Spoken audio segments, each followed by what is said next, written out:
a pregação. Vamos, Yuri. Então, bom dia. Parece animados ainda. E sabe o que é incrível? Eu estava pensando no culto natural.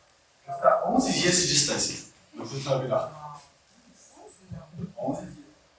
Não 11, desculpa. Não. Quantos dias? Mais. Quantos dá? 18, 20, 21 dias. 21 dias. Só tirei 10 dias. Por isso que eu tava ficando maluco. Nossa, 11 dias, o que eu posso fazer em 11 dias? Mas também, mas ainda assim tá muito próximo. São o quê? 2 semanas e meia. Isso. São literalmente 3 semanas. Exatamente 3 semanas. Nossa, eu fiquei pensando, eu falei, caramba, o culto inaugural tão perto. E realmente nessa altura só Deus sabe o que pode acontecer. Então, quantas coisas vão dar errado, quantas coisas vão dar certo, o que vai sair fora do controle, o que vai estar dentro do controle, o que Deus vai deixar que aconteça da maneira que a gente planejou, o que Deus vai mudar para fazer da maneira que Ele quer que aconteça. E é nesse momento que, na verdade, começa a ser mais e mais testado, certo? Mas são tempos assim que me ajudam a lembrar do porquê que eu e vocês estamos aqui para conversar com nós. Por que a gente decidiu estudar discípulo? Por que decidimos viver como cristãos? Por que nós tomamos a decisão de não viver como o mundo vive para poder viver como cristão dentro do reino de Deus? Né? Mas ao mesmo tempo eu vi que Deus ajuda a ver algo no meu caráter. Algo que na verdade eu tenho que tomar cuidado desde a minha conversão, quando eu me tornei discípulo. Um caráter que eu tinha antes de tomar a decisão de me tornar discípulo, e que eu tenho que batalhar até hoje contra, é hoje um caráter religioso. Então, um coração religioso. O que é um coração religioso? Basicamente tem várias características dentro disso. Mas algumas delas eu vou falar de 2 hoje, porque obviamente não quero manter vocês aqui por 6 horas. Né? Mas realmente, sabe, essa semana me fez refletir de onde eu saí, da minha vida religiosa. Dos dias onde eu falava em línguas, dia que eu assistia pornografia de dia e depois de noite assistia pornografia. Das inúmeras vezes em que eu aceitei Jesus no meu coração, e no dia seguinte eu estava de volta mergulhado nas minhas mentiras. Ou então eu ia lá, chorava no culto e voltava e continuava sendo orgulhoso. Então, nos dias que eu via toda essa vida emocional e fazer tantas coisas, mas ainda assim meu coração era o mesmo. Nada mudava. E essa sexta-feira, eu acredito, eu e a Samara, a gente saiu para poder resolver algumas coisas do ônibus, né? Que vai ter fazer transporte, o pessoal está vindo de fora, né? Do aeroporto, não do aeroporto, do Hotel Avenida até o Tunduro, então, a Casa de Ferro e tudo mais, a estátua do Norman Blani e todas essas coisas, né?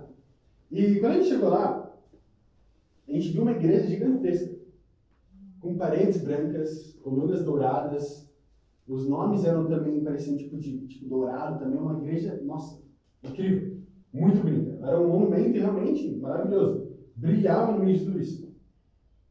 Mas ao mesmo tempo, você olhava ao redor dessa igreja, você via casas que estavam extremamente pobres. Casas onde não tinha ou uma janela, ou então não tinha nem reboco, nem nada, então crianças correndo, você via a rua, não existia, tinha um buraco no meio da rua que era cheio de água. Então os carros iam ter que subir tipo, meio que na calçada para poder passar. E no meio tinha essa igreja extremamente rica e poderosa. Então era uma igreja tão rica e um ambiente tão pobre. Mas não apenas isso, o que me impactou foi o engano das pessoas. Nossa, a gente estava lá de fora e quando abriu a porta da igreja, tinha lá as pessoas falando em línguas, balançando a cabeça delas, jogadas no chão e gritando. Né? E outras lendo a Bíblia e gritando. E sabe o que mais me moveu? Foi pensar que eu estava nessa vida também. Eu estava olhando e falando, nossa, queria poder ajudar, isso, aquilo, outro, mas eu também estava da mesma maneira. Fazendo as mesmas coisas. Eu não sou nada melhor. Na realidade, eu provavelmente seria pior, porque eu era uma das pessoas que levavam as pessoas a fazerem isso. Então eu fiquei pensando, caramba, é daí que Deus me tirou. E sejamos sinceros. Quando eu falar em línguas, realmente mudou a sua vida. Você já conheceu alguém, realmente chegar e você falar, nossa, falar em línguas me ajudou a vencer meu orgulho. Eu falei em línguas tanto tempo que agora eu não sou mais orgulhoso, eu sou humilde agora. Vamos lá, então. Ou então, realmente, alguém chegar e falar, não, aceitei Jesus no meu coração e agora minha vida inteira mudou, eu nunca mais voltei para o pecado. A gente nunca ouviu falar nisso e nunca vai ouvir falar nisso. Até mesmo a Bíblia fala que falar em línguas não mudava o coração de ninguém. Vamos lá, Yuri. E eu fiquei pensando, realmente, caramba, será que eu conseguiria ver Jesus Cristo fazendo isso? Essa mesma situação, balançando a cabeça, jogando no chão, gritando e falando em línguas. A Bíblia fala que Jesus não falou em línguas, você pode ler a Bíblia inteira. E ainda assim, muitas igrejas colocam como uma declaração de fé que falar em línguas é uma das razões que mostram que você é salvo. Imagina, Jesus não falou, ele não foi salvo, o que aconteceu com ele? Então realmente me ajudou a pensar, caramba, eu não consigo ver nenhum dos apóstolos vivendo de uma maneira dessa. Cada momento que fala sobre a oração deles, como eles estavam fazendo, e realmente você não vê nada parecido com isso. Vamos para Mateus capítulo 5. Pregue, Yuri. Uma escritura que o Vini deu para mim. O Vini era o nosso líder lá no Brasil. Então, quando eu queria entrar no ministério, para poder ajudar a igreja, nos Estados Unidos eu ajudava, eu falei, Vini, eu quero fazer parte do ministério, eu quero ser uma integral na igreja, eu poder ajudar, me fala o que eu preciso mudar. E ele mostrou a escritura para mim. Ele abriu a escritura, vamos lá em Mateus capítulo 5, versículo 20. Ele falou algumas outras coisas, por exemplo, falou, Yuri, você é muito orgulhoso. Eu falei, uau, amém. E ele continuou falando, foi uma lista, parecia que ele estava esperando aquela pergunta, a vida inteira dele. Você está muito preparado. E começou a mostrar coisas no meu coração. Mas essa foi uma das escrituras que mais me impactou e me ajudou a mudar. Olha isso, Mateus capítulo 5, versículo 20. Fala, pois eu lhes digo que se a justiça de vocês não for muito superior à dos fariseus e mestres da lei, de modo nenhum entrarão no reino dos céus. O título da pregação de hoje é Acima da Média. Acima da média. O que ele me ajudou a entender com a escritura foi que, infelizmente, apesar de estar na igreja, estar no reino, vivendo como discípulo, ainda assim eu tinha um caráter muito religioso, que era de fazer o mínimo. Então eu gostava de fazer o mínimo, porque o mínimo não chama a atenção de ninguém. O mínimo consegue desaparecer no meio da multidão. Fazer tudo que todo mundo está fazendo, já não quero ficar lá na frente. E esse era o meu coração.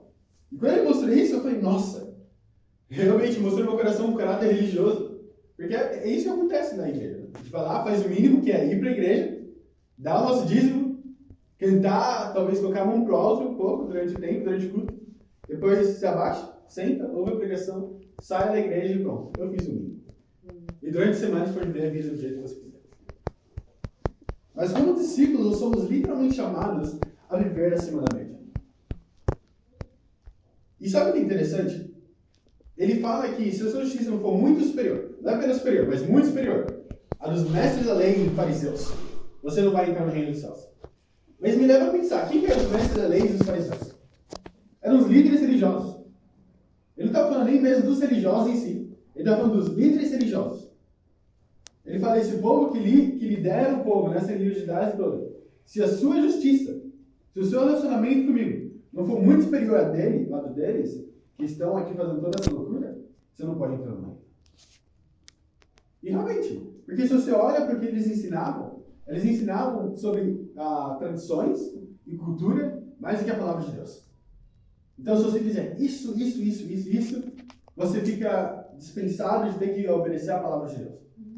Tem o mínimo que você precisa fazer.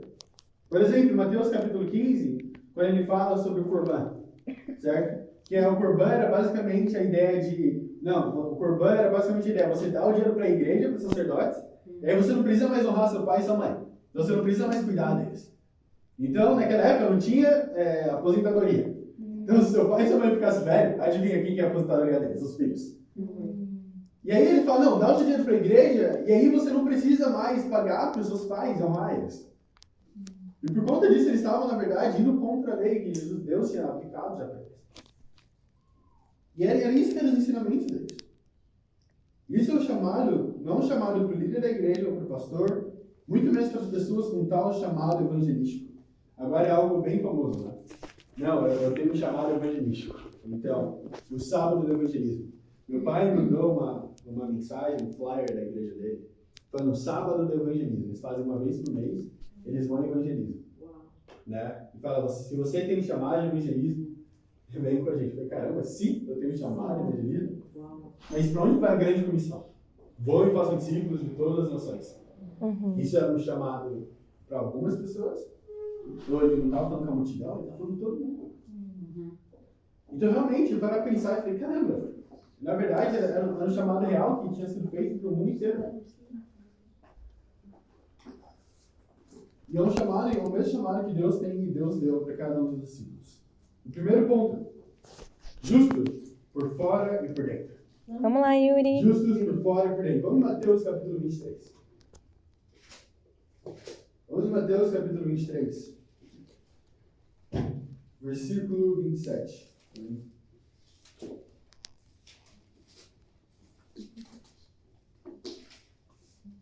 Aqui é basicamente o que está acontecendo. Quando Jesus ele começa a pregar contra os fariseus e mestres da lei. E fala que, na verdade, até mais o título dessa parte que ele fala, é Jesus condena a hipocrisia dos fariseus e dos mestres da lei. Eram pessoas que por fora pareciam justas, mas por dentro estavam podres. Amém. Então olha isso, Mateus 23, versículo 27. Olha o que a Bíblia fala. Ai de vocês, mestres da lei e fariseus hipócritas, vocês são como sepulcros caiados, bonitos por fora, mas por dentro estão cheios de ossos e de todo tipo de imundícia. Assim são vocês, por fora parecem justos ao povo, mas por dentro estão cheios de hipocrisia e maldade. Eu tive que buscar no Google para descobrir o que a palavra caiado significa. Eu li caiado e falei, eu não faço ideia do que seja. E caiado refere-se à aplicação de cal em uma superfície. Então, o cal é um material usado, na verdade, de construção para branquear ou proteger superfícies, tornando-as visualmente mais limpas e brilhantes. Então, ele fala que os fariseus, os mestres da lei, eram como sepulcros que eram caiados. Então, que pareciam muito bonitos.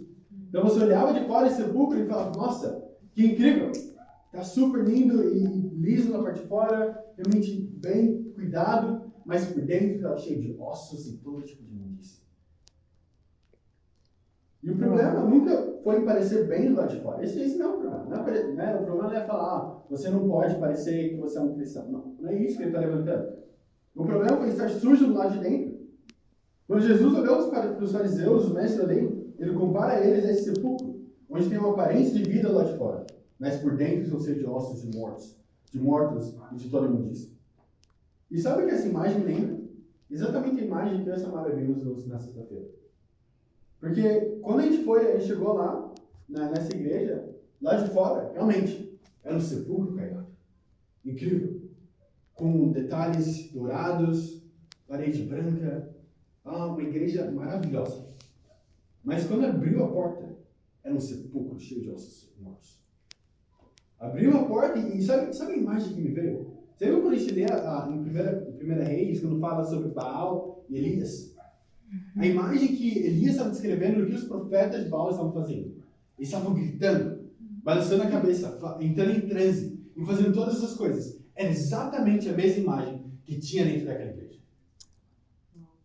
E eu imagino realmente Elias olhando para tudo aquilo. E o que eles estavam fazendo? Eles estavam gritando e Elias falava, gritem mais alto. Talvez o seu Deus seja domingo. Talvez ele seja ocupado. Talvez ele seja um surdo agora. Talvez você precise acordar ele. Então grite mais alto. Faça mais coisas. Pule mais. Sacrifique. E era isso que eles estavam fazendo. De outra e outra vez, de novo. Para ver se Deus iria responder a eles. E hoje a gente vê a mesma coisa em igrejas religiosas. Pessoas de novo, cada vez mais e mais. Não, talvez eu vou gritar mais alto. Talvez eu vou me jogar no chão, vou fazer isso. E realmente a mesma imagem que Elias escreve sobre o povo de Baal estava acontecendo. E essa realidade, pessoas hoje estão vivendo uma ilusão religiosa. Uma ilusão de que estão seguindo a palavra de Deus, quando cada vez mais e mais eles são mais próximos, mais parecidos com profetas de Baal, mas só que dessa era. Até Jesus aqui nota que a aparência da justiça deles era algo apenas externo. Mas quando Jesus olha para o coração deles, para o que estava no fundo do coração deles, o que ele achou? A Bíblia fala que dentro estava cheio de hipocrisia.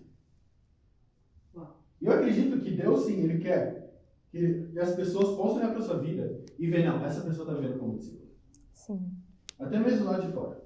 Mas quando olha para o seu coração, o que vai ser exposto? O que está lá no fundo do seu coração? A nossa justiça não é mostrada aqui no culto de domingo, onde você e eu recebemos a oportunidade de colocarmos a nossa roupa de domingo. Justiça vai ser mostrada no seu trabalho, na segunda, quando nenhum discípulo está te vendo. Não está sozinha no seu quarto, ou sozinho. É aí que a sua justiça é mostrada.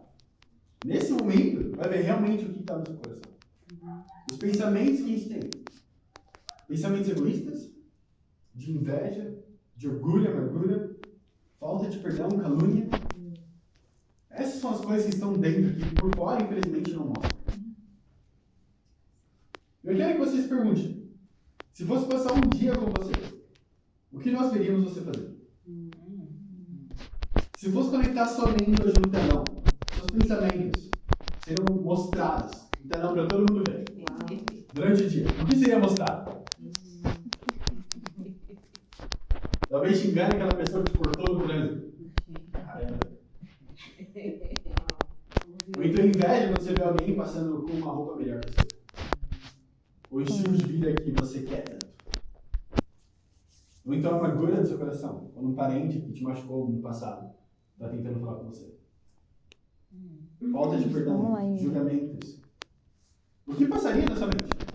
Sendo bem real e realista. Porque esse é o coração. Apesar de por fora parecer tão belo e amado, ainda assim por dentro, o que está realmente lá? Porque é isso que Jesus vai julgar no final. No final, quando chegarmos lá no juízo final, ele vai perguntar, ok, qual foi o tipo de roupa que você usou no domingo? Você estava usando gravata? Eu vi que você usou bermuda na segunda-feira, então você não vai entrar. Ele não vai perguntar nada disso. Sim. Não vai perguntar, nossa, qual foi a faculdade que você foi? Qual era o seu salário? Que tipo de carro você teve? Eu pergunto o que estava no seu coração. E vamos ver o coração de alguém que não era um fariseu, mas alguém que queria não apenas ser um exemplo para as pessoas, olhando de fora, mas seu coração era exemplar. Vamos ver Daniel capítulo 6. Vamos ver ali. Vamos lá para Daniel.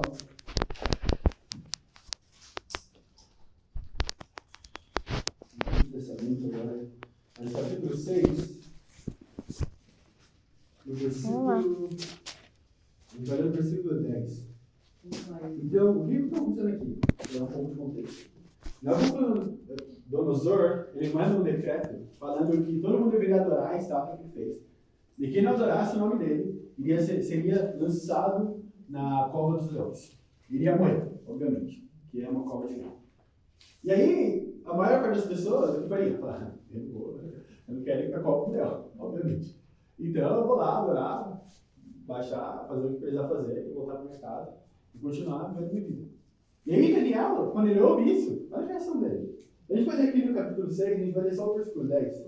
E olha a resposta dele, olha como que ele continua vivendo a vida dele. Fala assim: quando Daniel soube que o decreto tinha sido publicado, foi para casa, para o seu quarto no andar de cima, onde as janelas davam para Jerusalém. E ali fez o que costumava fazer. 3 vezes por dia, ele se ajoelhava e orava, agradecendo ao seu Deus. Uau! Olha isso. Eu estava lendo isso e eu fiquei pensando. Eu acredito que são os momentos como esse que mostram onde o seu coração está. Sim. Vai ter um momento pronto para o teste. Quando uma situação dessa vem, para onde você corre? Fala que ele ouviu o decreto que o rei tinha emitido, que queria matar qualquer pessoa que não adorasse ou adorasse outros deuses. Fala que ele vai literalmente direto para a casa dele, sobe até o terraço, vira para Jerusalém, vai nos seus joelhos e ora 3 vezes ao dia. Como ele costumava fazer, agradecendo a Deus. Mas isso é interessante, porque ele ouviu que poderia ser lançado na cova dos leões. E o que ele faz? Ele vai e começa a reclamar com Deus. Fala, Deus, terrível, eu estou orando lá, mas nossa, terrível, Deus, minha vida é terrível, está muito difícil. Ele falou para me lançar na cova dos leões. Você sabe que eu não gosto de leão. Ele não começa a reclamar, não começa a falar de quão difícil seria para ele seguir a palavra de Deus. Ele não vai lá para reclamar com Deus, falando, nossa Deus, essa é a vida que eu tenho levado, você podia me dar mais, ou então eu quero isso, eu quero aquilo outro. A Bíblia deixa bem clara que o momento de oração, como que a oração dele soa, fala que realmente ele estava agradecendo a Deus. Então a pergunta que você precisa fazer para você mesmo é quando você passa momentos difíceis na sua vida. Como que a sua oração soa? Reclamações? Falando, Deus, por que você me colocou nessa situação? Por que você permitiu que essa pessoa fizesse isso, isso, isso? Deus ensina uma lição para essa pessoa. Assim, não sei se é normal para vocês, mas eu já fiz isso várias vezes. Olhando para Deus, humilhar outra pessoa, porque essa pessoa tinha feito algo que me machucou. É sério. Eu acredito que eu não era o único fazendo isso. Ou então reclamando com Deus de uma situação que ele me colocou. Falei, Deus, por que você me colocou nessa situação tão difícil? Com um chefe tão difícil? Eu lembro que quando eu comecei a trabalhar como modelo, uma das reclamações que eu tinha, a maior reclamação que eu tinha, eram os gerentes e os caras que ficavam fazendo os projetos pra gente. Então eles eram muito respeitosos. E eu chegava depois dos castings em casa, começava a orar e falava, nossa Deus, que terrível. Nossa, humilha ele para que ele possa aprender a lição dele. Para que ele possa ver com quem que ele está mexendo. Está mexendo com o Filho de Deus vivo. Colocava Deus no meio de Deus. Deus no meio. Pega ele, E Deus. essa era a realidade do meu coração. E depois eu voltava pensando, não, cara, Deus vai humilhar ele. E aí me humilhava de novo. Caramba! Talvez eu tenha que orar mais alto.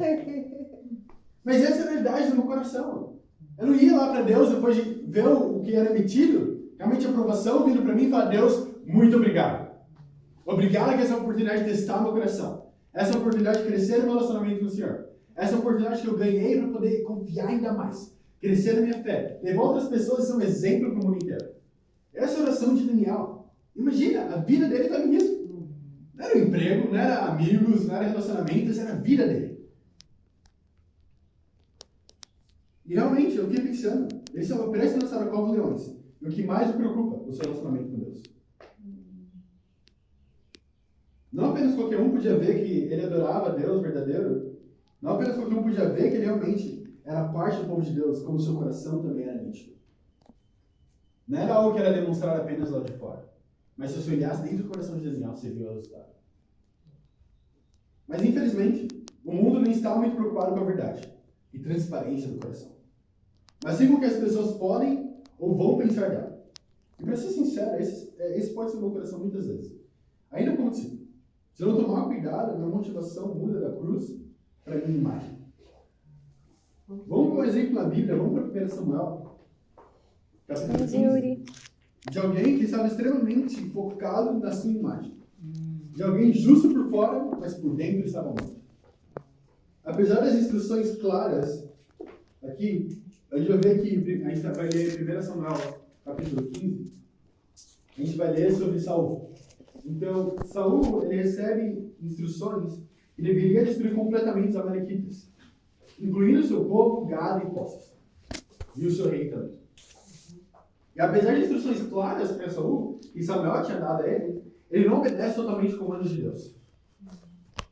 Ele poupa o rei Agai, líder dos amalequitas, e mantém alguns dos gados dos amalequitas, justificando isso como sendo para oferecer sacrifícios a Deus. Aqui em 1 Samuel, capítulo 15, a gente vai ler o versículo 14.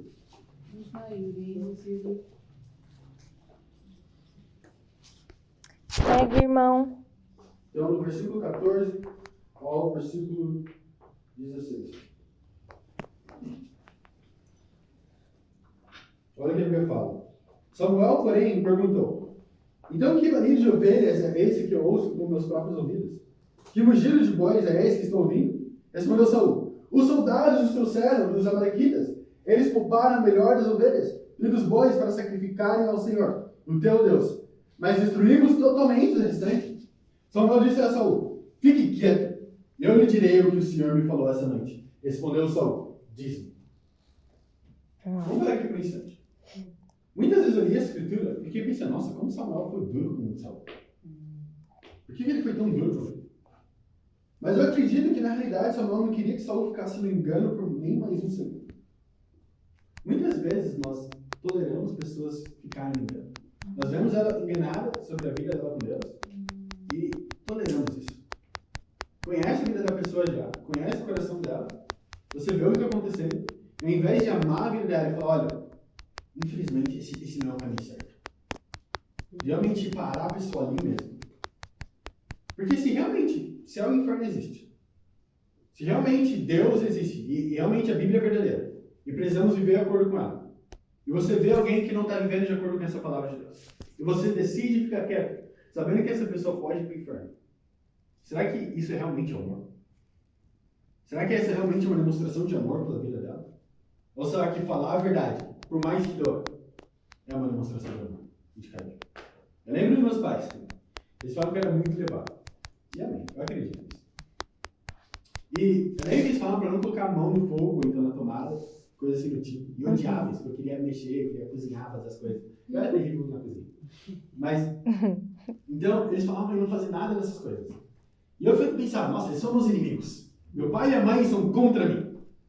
E não sabia que isso era pro meu bem. Era verdade. E o que resultou? Eu me queimei 2 vezes. Uau. Uma vez eu derrubei óleo quente, fervendo, em cima da geladeira e caiu sobre mim. E minha pele estava saindo da mão da minha irmã. Ai. Outra vez eu fui tentar fazer chá e tive a brilhante ideia de fazer um micro-ondas que ficava em cima. E coloquei a xícara de chá dentro, com água, e esquentei a água lá e coloquei tipo vários minutos. Depois quando eu fui tentar tirar, obviamente a xícara estaria quente. Mas o Yuri não pensou nisso.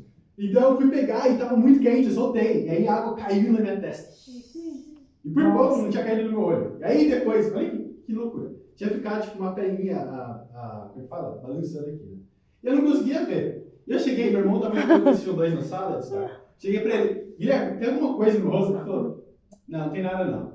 Aí eu falei, tudo bem. Até então eu senti um ardido, né? Ele ficava assim. Aí depois eu sentei, eu levantei e falei, deixa eu ir no banheiro. Talvez você seja vermelho. Eu fui no banheiro e comecei a gritar, porque eu vi lá aquele negócio queimado. Falei, Guilherme! Comecei a gritar.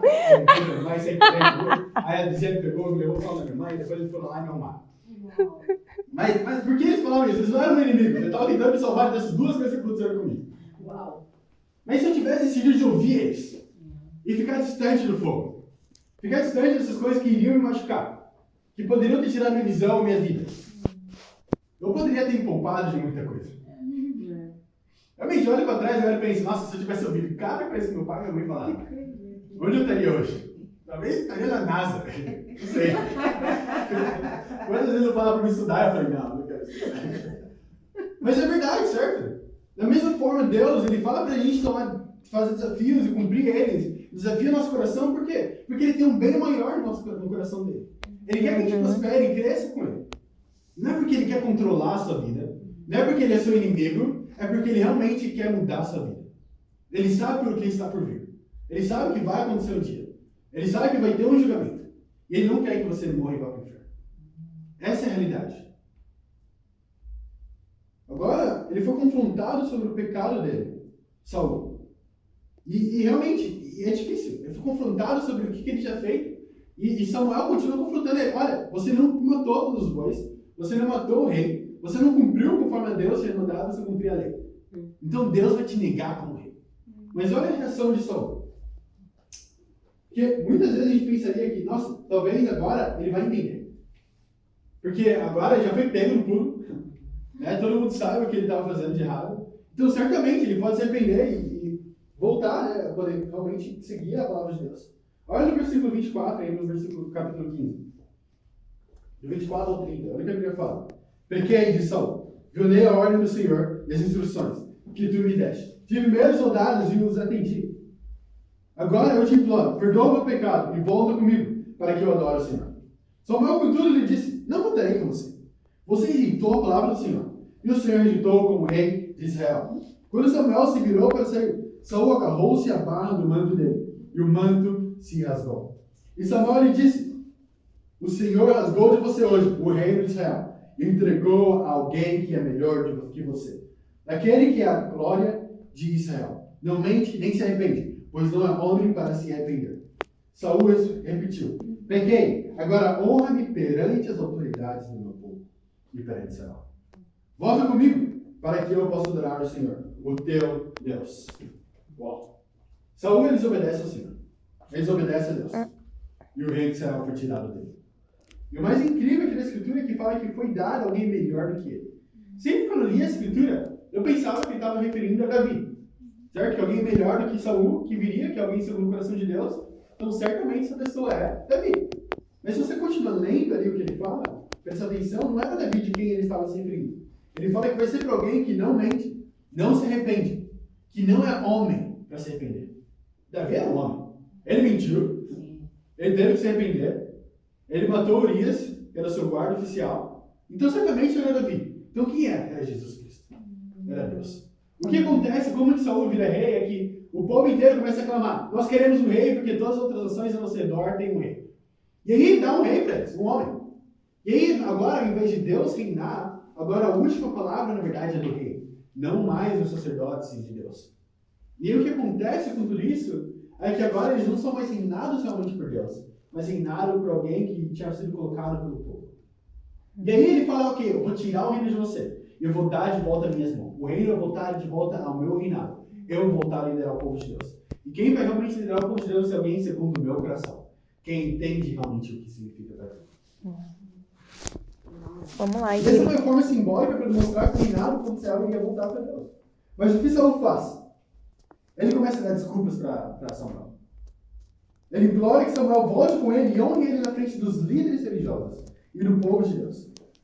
Depois de rejeitar a Deus, depois de desobedecer a Deus, a sua resposta torna completamente indiferente. Uau. O que ele responde, a maior preocupação dele não é o pecado dele. Ele não pede nem perdão a Deus.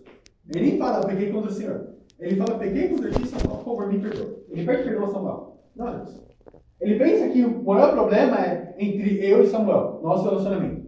Então, se eu e Samuel estiver de boa, então tranquilo. Aí depois ele vê, ok, Samuel também, mas também tem um povo de Deus.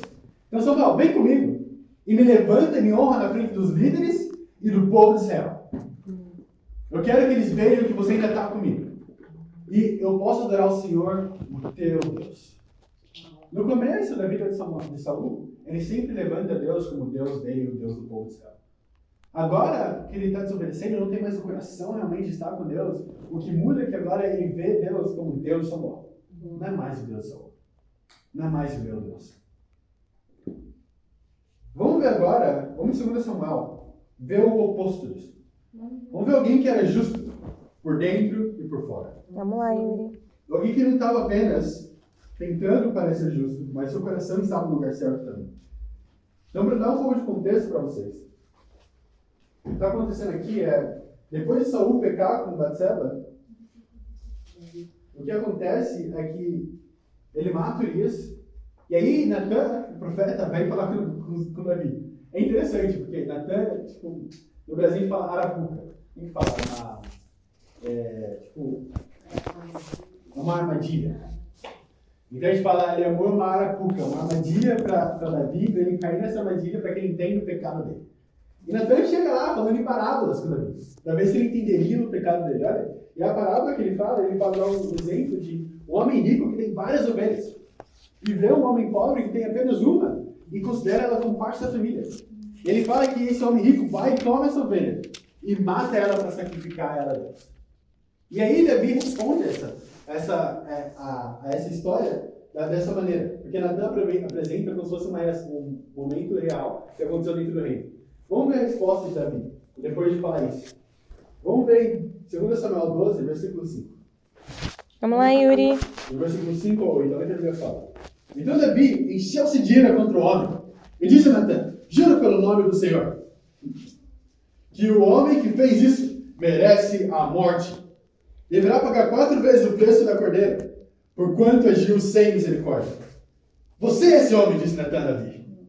E continuou, assim diz o Senhor, o Deus de Israel, eu ungi rei de Israel e o livrei das mãos de Saul. Dele a casa e as mulheres do seu Senhor. Dele a nação de Israel e Judá. E se tudo isso não fosse suficiente, eu lhe teria dado mais ainda. Uau. Ele está numa situação difícil, Davi. Ele é exposto ao coração dele. O coração dele é exposto. O que mais me impressiona aqui, na verdade, é ver o coração dele da mesma forma, o porquê Natan explica o porquê Davi pecou. Que muitas vezes eu acredito que nós pecamos porque nós somos ingratos, porque Deus já nos deu. Uhum. Eu amo quando Deus fala para Davi aqui, ele fala, eu te dei o reino inteiro, te dei muito mais do que você sequer pediu ou imaginou. E se isso não fosse suficiente, eu teria te dado ainda mais. Então o problema não era o que Davi tinha, era o que Davi queria. Não era uma necessidade, mas era a vontade. Da mesma forma, quando a gente peca, é a mesma coisa também. Geralmente a gente vai ao pecado porque vemos que não temos o suficiente de alguma forma. Pensa nisso na Bíblia. Adão e Eva. Eles pensaram que não foram dados sabedoria o suficiente sobre o bem e o mal. Então eles viram a necessidade de comer da fruta proibida. Orgulho. Não temos reconhecimento suficiente. Egoísmo. Eu não possuo o suficiente. Impureza. Preciso de mais prazer. Saúl. Preciso de mais gado, ouro e poder. Sempre é uma necessidade na nossa visão. ao que a gente quer. Não, eu não tenho o suficiente. E aqui Deus deixa bem claro, eu já te dei mais do que o suficiente. E se não fosse o suficiente, eu teria te dado ainda mais. Nosso coração muitas vezes é ser ingrato e acabar esquecendo o que Deus já fez. Sabe o que é interessante? É que a gente pode ver de uma maneira bem clara que, como ser humano, é muito fácil lembrar quando alguém te machuca. Sabe aquele ditado, quem apanha sempre lembra, quem bate sempre esquece? Essa é a realidade. Então, se você machuca alguém, você esquece isso bem rápido. Agora, se alguém te machuca, você vai lembrar. O horário, o minuto, o segundo que ela falou, que ela não falou, a expressão, o rosto que estava vestindo, tudo. Você vai lembrar cada detalhe. Da mesma forma com Deus, quando a gente se sente injustiçado por Deus, nós lembramos cada momento. Mas a gente acaba esquecendo de quantas coisas Deus já não foi fiel na nossa vida. E quantas vezes já nos livrou de muita coisa. O quanto Ele já nos deu. Realmente a realidade que acontece quando a gente realmente vê o que Deus já fez é bem maior de todas os machucados, as tribulações, dificuldades que a gente passa na nossa vida. É verdade. E a Vamos lá, Yuri. Satanás quer levantar uma necessidade que não existe no nosso coração. Se você é um discípulo cristão, você precisa entender que Deus já te deu tudo o que você precisa. Por mais desesperador que pareça, Deus te deu exatamente o que era necessário. A pergunta é, então, que fica, o que a gente precisa fazer é, em quais áreas do meu coração eu não estou contente com o que Deus tem me dado? Qual área não parece o suficiente? Eu quero mais. E se eu não tiver isso, o mundo vai acabar. Em quais áreas parece que não, Deus ainda não me deu o que eu necessitava? Porque a Bíblia é bem clara sobre isso. Mateus 6, 25 a 33. Fala que se você buscar o reino de Deus em primeiro lugar, Ele vai te dar tudo o que a gente necessita. Certo? Ele fala, não, eu vou suprir todas as suas necessidades. Então, se tem uma área que você não tem sido suprida, a necessidade, você tem que se perguntar, será que tem buscado a Deus em primeiro lugar? Ou tem buscado o meu trabalho em primeiro lugar? Tenho buscado a Deus em primeiro lugar? Ou buscado o meu casamento em primeiro lugar?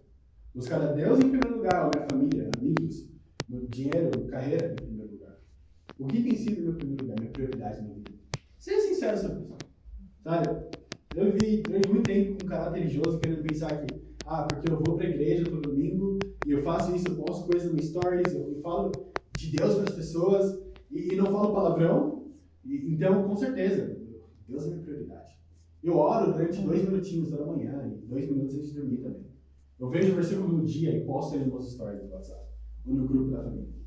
Então, eu busco a Deus no meu coração e Ele está em primeiro lugar. Porque esse é o normal, esse é o mínimo. Essa é a média do mundo religioso. Que cada mundo religioso vai fazer. A Bíblia fala, se a gente não estiver acima dessa média, acima das pessoas que clamam ser religiosas, clamam ser cristãos, discípulos, os mestres da lei e os fariseus, se a gente estiver acima dessa média, realmente não vamos poder entrar no reino dos céus. Amém. Vamos lá, Yuri. Vamos já lendo aqui, em 2 Samuel 12, versículo 13, e vamos ver aqui, porque logo depois de Natan expor o coração de Davi, vamos ver qual foi a resposta dele. Então, no versículo 13 agora. Olha o que a Bíblia fala. Então Davi disse a Natan, pequei contra o Senhor. E Natan respondeu, o Senhor perdoou seu pecado, você não morrerá. Entretanto, uma vez que você insultou o Senhor, o repreendido morrerá. O que é bem interessante a diferença entre de respostas de Saul e de Davi, até mesmo quanto de resposta foi dado, depois do pecado ser exposto. Quando Samuel expõe o pecado de Saul, o que acontece é que Saul dá um texto inteiro para Samuel, explicando por que ele pecou. Fala, não, mas os soldados me esforçaram a fazer isso. Não, eu trouxe porque eu queria sacrificar a Deus. Não, eu fiz isso, mas era porque eu estava sendo pressionado. E deu várias e várias desculpas.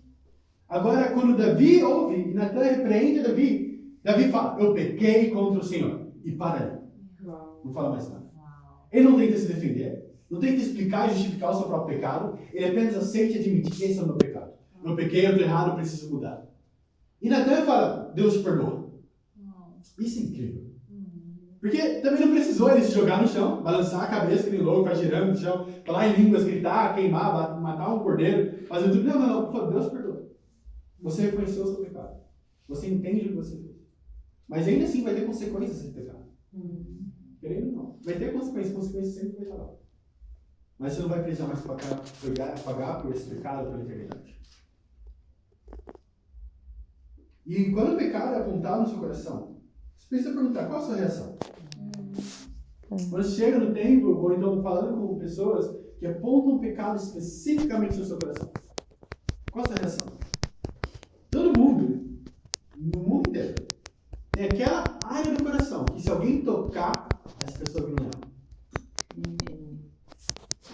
Aí sempre fala, tem uma expressão no Brasil que a gente fala mãe urso, que é quando a mãe ama tanto o filho que qualquer coisa falarem do filho dela, a mãe vira um urso e ataca essa pessoa. Mas da mesma forma também a gente com o nosso pecado. O pecado é tão querido, tão especial, que recebe um lugar especial no nosso coração. E se alguém tocar naquele pecado, você se torna um urso. Se alguém começar a falar, Yuri, você é muito orgulhoso. Fala, não sou orgulhoso. Eu fiz isso por conta disso. Acho que é porque você não entende o contexto ainda. E começa a dar explicações e desculpas para cada um dos pecados. Para não tomar uma decisão. Muitas vezes é apenas uma coisa que falta. Tomar uma decisão. Admitir. Ser humilde. É isso, eu estou errado. Eu preciso mudar. Eu pequei. Estou contra o Senhor. E eu quero mudar. Da mesma forma, Davi também teve esse mesmo coração. Eu gosto muito da Escritura, eu falo em 2 Timóteo capítulo 3, você não precisa ir lá, mas fala, é uma lista de pecados, na verdade. Tá? Ele fala, um dos últimos pecados que ele fala, embora tenha uma aparência de piedade, negam o seu poder. O que significa? Uma pessoa religiosa. Que por fora, realmente se aparenta ser extremamente justa. Realmente segue a palavra de Deus, de ponta a ponta. Mas aí, quando realmente é querido algo de ser feito, nega o seu poder. Então seria muito parecido com aquela pessoa que vai falar, não, eu sou um advogado muito bom, sei disso, aquilo, outro. Mas aí no momento fala, ok, eu preciso de ajuda com isso. Qual que é a lei que eu posso usar? Fala, não posso ajudar. Ué, mas você não é advogado? Mas não consigo, isso aqui é muito difícil para mim. Então realmente é uma pessoa que clama ter esse poder. Clama e fala, eu sou um cristão, sou um discípulo, filho do Deus vivo. E aí algo acontece, ela nega esse poder. Esse poder que ela clama ter. Então, da mesma forma, eu quero que se perguntem, será que eu tenho sido justo, não apenas por fora, mas por dentro? Se fosse examinar o meu e o seu coração hoje, qual seria o resultado? Qual seria a autópsia que seria sair lá? Cada uma das coisas que estão lá no seu coração. Vamos lá, Yuri. Segundo ponto, e último ponto de hoje. Dispostos e zelosos por dentro e por fora. Dispostos e zelosos por dentro e por fora. Vamos lá, Yuri. Já conheceu aquelas pessoas que parecem ser super dispostas? Super zelosas. Elas estão dispostas a fazer qualquer coisa para aprender mais de Deus. Você pode até olhar para essa pessoa e pensar, nossa, essa pessoa está muito aberta. Quer aprender muito de Deus. Então essa pessoa vai me dar suporte, vai me ajudar a fazer isso, aquilo, outro, porque você certamente está disposta. Aquele estagiário super energético no trabalho. Lembro, com programação a gente acaba recebendo muitos estagiários. E geralmente eles chegam lá e falam, nossa, quero aprender a fazer isso. Passa uma semana, aquele cara não chega atrasado, não quer pegar mais nenhum projeto, não quer fazer debug de nenhum mais projeto, não. Está muito cansado. Aquela disposição não era verdadeira. Então, esse é o coração religioso. Muitas vezes por fora, vemos alguém extremamente disposto e zeloso. E você compartilha a fé, chamada para da Bíblia e fala, não, eu amo a Deus, sabe? Eu vou para a igreja, eu faço isso, aquilo, outro. Eu fazia isso, eu servia nessa área, eu servia naquela área. Eu já fiz isso na minha vida. Fica lembrando das glórias do passado. Mas quando chama para ação, nossa, não. Isso aí é diferente. Te deixa na mão. Sim. Realmente, quando chamada é arrependimento, ou quando é chamada ao trabalho duro, essa pessoa foge.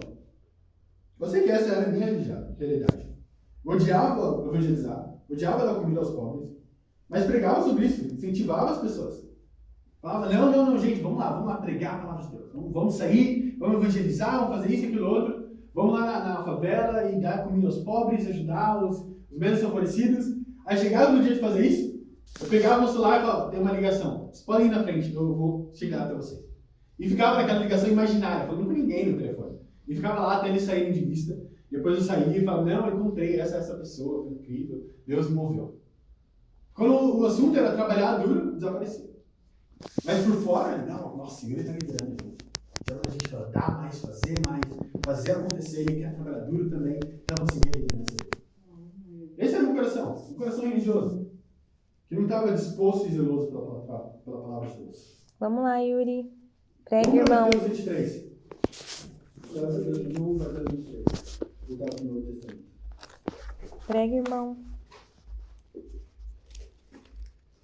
Porque o que eu acredito é que muitas vezes o problema não é que as pessoas não falam a verdade ou não pregam a palavra de Deus.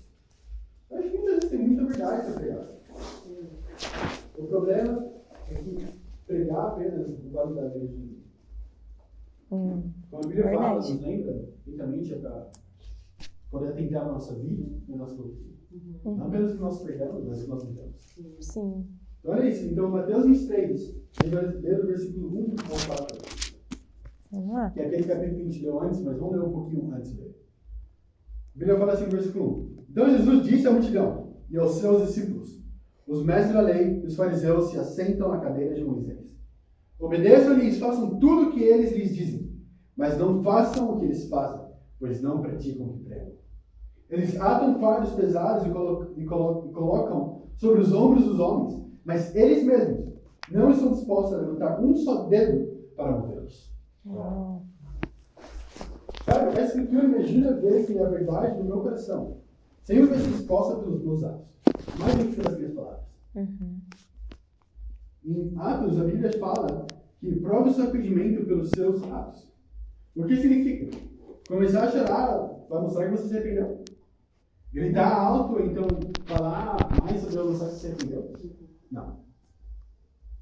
O que vai mostrar realmente que você está realmente exposto? Eles vão mostrar isso pelos nossos atos, na nossa vida, no nosso dia a dia. O que importa é o coração. Você pode até falar, mas se o meu coração realmente é de agradar a Deus, isso seria refletido nas suas atitudes. Se realmente seu coração não, Deus conhece meu coração, eu quero fazer mais por Deus, isso, aquilo, então as suas atitudes vão ser essas também. Vai mostrar, vai ser bem claro. Vai ser difícil de ver, se essa é a verdade do seu coração. A Bíblia fala em 1 Coríntios 22, quando Davi, 1 Crônicas 28, quando Davi está dando instruções para Salomão, ele fala: conhece o Deus do seu pai e o sirva com um coração disposto e uma alma voluntária. Imagina, de todos os conselhos que ele poderia ter dado para o filho dele, ele fala: você precisa ter um coração disposto e uma alma voluntária. O que significa? Não estou esperando nada em troca. Eu sou voluntário. Eu estou trabalhando, eu vou trabalhar, fazer o que precisar ser feito e não vou esperar nada em retorno. E eu trabalho, eu estou disposto a fazer isso. E a pergunta é: você está disposto a ir contra os seus próprios planos para seguir os planos de Deus? A fazer o que for necessário para que o nome de Deus seja glorificado? Eu quero que você olhe para o seu coração e se pergunte: o que eu não estou disposto a ver ou abrir mão do meu coração? O que é aquela única coisa no meu coração que eu não estou disposto a mudar? Vamos para Êxodo, capítulo 35. Vamos lá, Yuri. Êxodo lá no começo da Bíblia. Ele vai no capítulo 35, no versículo 20. Pregue, irmão. Vamos lá. Então, Moisés ele vai começar a construção do tabernáculo. Certo? Ele começa a pedir, na verdade, a materiais para poder construir o tabernáculo. O que eles precisavam para poder fazer a construção dele. E aqui ele fala de como o povo começa a trazer. Mas olha isso, do versículo 20 ao 29, capítulo 35. Fala assim: então toda a comunidade de Israel saiu da presença de Moisés. E todos que estavam dispostos, cujo coração os impeliu a isso, trouxeram uma oferta ao Senhor para a obra da tenda do encontro, para todos os seus serviços e para as vestes sagradas. 22. Todos que se dispuseram, tanto homens como mulheres, trouxeram joias de ouro, de todos os tipos de broches, brincos, anéis e ornamentos, e apresentaram seus objetos de ouro como oferta ritualmente movida perante o Senhor. 23. Todos os que possuíam fios de tecidos azul, roxo, vermelho, ou linho fino, ou pelo de cabra, peles de carneiro tingidas de vermelho, ou couro, trouxeram-nos. Aquele que apresentava oferta de prata, de bronze, trouxeram-na como oferta ao Senhor. E todo aquele que possuía madeira de acácia, para qualquer das partes da obra, também a trouxe. Todas as mulheres capazes teceram com suas mãos e trouxeram o que havia feito: tecidos azul, roxo, vermelho e linho fino. Todas as mulheres que se dispuseram que tinham a habilidade de tecer os pelos de cabra. Os líderes trouxeram pedras de ônix e as outras pedras preciosas para serem encravadas no colete sacerdotal e no peito.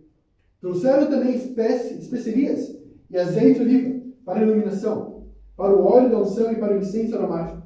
Todos os israelitas se dispuseram, tanto homens como mulheres, trouxeram ao Senhor ofertas voluntárias para toda a obra que o Senhor, por meio de Moisés, ordenou-lhes que fizessem. Vamos à escritura. Porque o que ela fala aqui? Ela deixa muito explícita que todos estavam dispostos. E eu amo que a Bíblia fala dessa forma. Porque ela fala, todos os que estavam dispostos começaram a trazer as coisas para a construção do reino. Construção do tabernáculo. O que isso implica? Que muito provavelmente tinham pessoas que não estavam dispostas a contribuir para a construção do tabernáculo. Mas não apenas isso. Sabe o que isso mostra? Que o reino de Deus vai ser construído por pessoas dispostas. Deus não quer pessoas que não estão dispostas a trabalhar no arado. Se você não quer, temos aquele famoso ditado, tem quem queira. Então, se você não está disposto a construir o reino de Deus, disposto a trabalhar para o crescimento do reino de Deus, vai ter alguém que vai poder substituir. Da mesma forma, Saul, ele não estava disposto a viver a vida como Deus queria que ele vivesse. Ele vinha, tinha quem quisesse. Davi se levantou e se tornou um rei poderoso para o povo de Deus. Eu não consigo parar de pensar, quando eu fui chamado para vir para a África, o que aconteceria se eu não tivesse disposto? Deus realmente levantaria outra pessoa para mim. Eu falava, não, eu vou deixar Moçambique preso no mundo, então ninguém mais pode. Não. Ele levantaria alguém e alguém ainda melhor. Com certeza. Vamos lá, Yuri. Mas sabe o que é interessante? Sobre essa palavra no hebreu, disposto? É a mesma palavra usada no hebraico para voluntariado para a guerra. Então, você está disposto não é apenas ficar ok com a ideia de fazer algo, é dar o seu coração alegremente, sem esperar nada em troca, porque você está se voluntariando. E isso é muito interessante, porque quando eu fui chamado perto do dia 11 de novembro, perto do meu aniversário, para vir para a África do Sul, porque eu morei lá 2 anos. E era para mim ir já no dia 21 da África do Sul. E eu fiquei pensando, nossa, então eu já vou viajar para a África do Sul no dia 21, vou estar lá, não sei o quê. E eu não fui. Demorou ainda 3, 5 meses até ela chegar, se eu realmente comprar a passagem de avião e viajar até a África do Sul e viver lá como missionário. Eu fiquei pensando, por que demorou tanto? Porque na realidade eu não estava disposto. Eu estava ok com a ideia, eu iria ir, mas meu coração ainda não estava disposto. Eu não iria fazer de uma maneira alegre, muito menos disposto a sacrificar tudo para que isso aconteça. Como voluntariado para a guerra, eu estou disposto a morrer lá. Estou disposto a ir para lá e fazer daquele lugar a minha vida. A minha casa. Abrir mão de tudo no Brasil, não olhar para trás e ficar lá. Essa é a minha casa, é onde eu estou, eu não preciso mais nada. Então, infelizmente, esse não é o meu coração. Vamos lá, Yuri. A pergunta precisa ser feita para mim e para você é: você está verdadeiramente disposto? O que Deus tem te chamado a fazer, que você não tem estado disposto a fazer? Talvez se levantar, talvez ter mais responsabilidades, talvez abrir a boca e falar sobre as coisas que não estão de uma maneira certa, correta, de acordo com Deus. Vamos ler em Provérbios, capítulo 23. Amo esse livro, que ela desafia meu coração. Vamos lá, Yuri. Em Provérbios, capítulo 23. A gente vai ler no versículo 6. 23, 26 ao 8. Olha o que a Bíblia fala. Não aceite a refeição de um hospedeiro invejoso, nem deseje as iguarias que lhe oferece, pois ele só pensa nos gastos. Ele diz, come e beba, mas não fala com sinceridade. Você vomitará o pouco que comeu, e desperdiçará a sua cordialidade. Olha isso, ele fala que quando você vai na casa de alguém, não está disposto. Ele fala que não vai, nem coma da comida que ele está oferecendo. Ele fala, come e beba, mas o coração dele não está lá. E realmente, quando Deus olha para isso, eu fico pensando, realmente para Deus é a mesma coisa. Quando a gente vai falar com as pessoas que não são dispostas a ouvir a palavra de Deus, você literalmente perderá as palavras doces para o Eu tenho um simples desafio para cada um de nós, para fechar aqui. O chamado para ser diferente do mundo religioso, para estar acima da média, é um chamado que recebemos no dia do nosso batismo. É um chamado que recebemos no momento que abrimos a sua Bíblia. Para realmente seguir a palavra de Deus. Mas o desafio é bem simples. Examine o seu coração, escreva uma lista de coisas amanhã, no seu devocional, no seu tempo com Deus. Em quais áreas eu tenho sido justo apenas por fora? Em quais áreas meu coração está disposto a abrir mão e eu não tenho sido zeloso? E para Deus será dada a glória. Amém? Amém.